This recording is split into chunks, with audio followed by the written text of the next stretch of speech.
I want to share with you some results from a very important series of studies.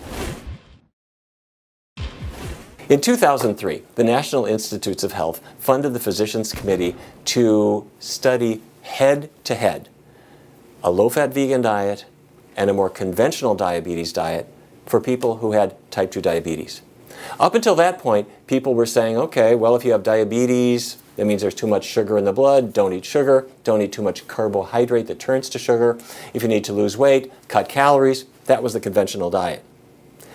We wanted to see if a completely plant-based diet, a vegan diet, with no limit on calories, no limit on carbohydrates, would be as effective or maybe even more effective than the conventional diet. Well, in 2006, we published the first results, and what we found was astounding. When you looked at people who made no changes in their medications at all, the people who went on the conventional diet, they did well. The measure we use is called A1C. Hemoglobin A1C is a measure of your blood glucose control for about a 3-month period. And for them, it improved by about 0.4 absolute percentage points. That's good. But for the vegan group, it dropped 3 times more, by 1.2 absolute percentage points. That's like a really great pharmaceutical, I have to say. But except instead of being a pharmaceutical, it was all food. So the vegan diet was dramatically effective.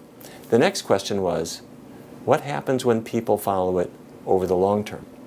So in 2009, in the American Journal of Clinical Nutrition, we published the long-term results, and what we found was that with the conventional diet, people tended to get back to where they started. But with the vegan diet, there was a little bit of give back, but they were still healthier after the follow-up period than they were at the beginning. Dr. Esselstyn is a surgeon, but as he will tell you, he would rather not have to operate on people at all. He'd rather get to the cause of their disease. And so what he tackled was heart disease.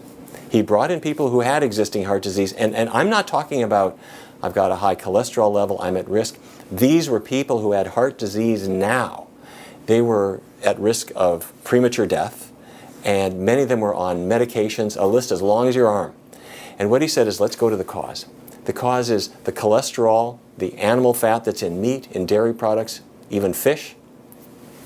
He threw those off the plate completely. So this was a completely vegan diet.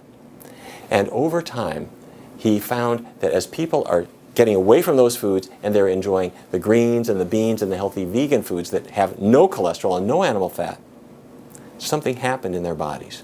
Not only was their cholesterol level falling, their blood pressure improving, their weight melting away, but the arteries were starting to open up again. Their chest pain melted away. And instead of being at risk of premature death, they were really living again. And Dr. Esselstyn showed that when people adhere to this program, they become just about bulletproof. So people may need medical treatments of all kinds, but treatment number 1 is a healthy diet. And that's what Dr. Esselstyn proved. I want to share with you the results of a really important research study. It was done by Dr. Dean Ornish. Now, you know Dr. Ornish as the medical genius who showed that you can reverse heart disease through a program of lifestyle changes, including a healthy diet. Well, he then set his sights on prostate cancer. As you know, it's a big killer of men, particularly in their later years. So what Dr. Ornish did was he brought in a group of men, and half of them were in the control group, getting the treatments their doctors recommended. The other half began a completely vegan diet. It's good for your heart. Will it be good for cancer?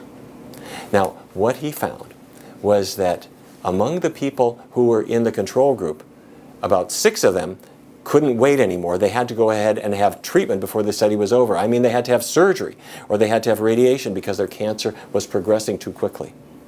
But in the vegan group, nobody needed treatment in this year-long study because they were tracking their blood tests. Their PSA, prostate-specific antigen, showed that their cancer wasn't progressing. In fact, for them, their PSA levels actually dropped by about 4% overall over the course of a year. So it looks like a healthy plant-based diet isn't just great for your heart, it's also good for cancer prevention and for cancer survival.